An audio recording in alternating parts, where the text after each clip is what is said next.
all agree that the Internet of Things is the next big thing. The key question is how you make it happen. There is still a lot of uncertainty, so how can policymakers and industry work together to create this positive framework?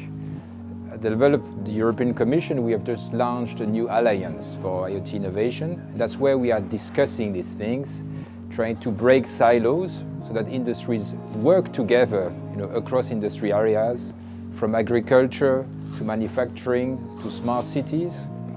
And what we want is to make sure that we also provide the right kind of standards, but also the right environment in terms of legal certainty, security, and protection of privacy as well.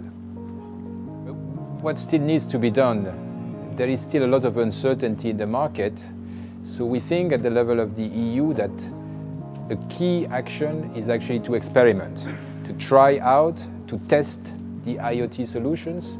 That's why we are putting forward a new initiative for 2016. It will be about large-scale experimentation, will be about trying to address real users and see what they think about these IoT solutions in cities, in connected cars, at home, so that in the end we build together this body of knowledge, we test, we plan, and we can hopefully very soon deploy on a massive scale these IoT solutions. So I'm very optimistic. I think we are at the right moment now in Europe, and we can develop these technologies for the benefit of all our citizens.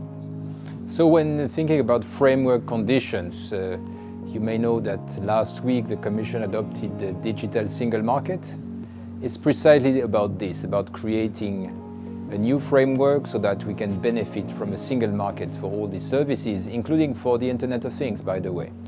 So what does it mean in concrete terms? It means, first of all, tackling the telecom sector so that we have the right investment, that we make sure that companies can use IoT on the move, roaming everywhere, having the right spectrum capacity.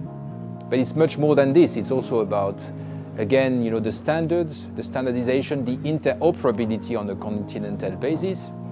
And it's also about making sure that we have the right data protection format, but also that data can flow across borders without any problem.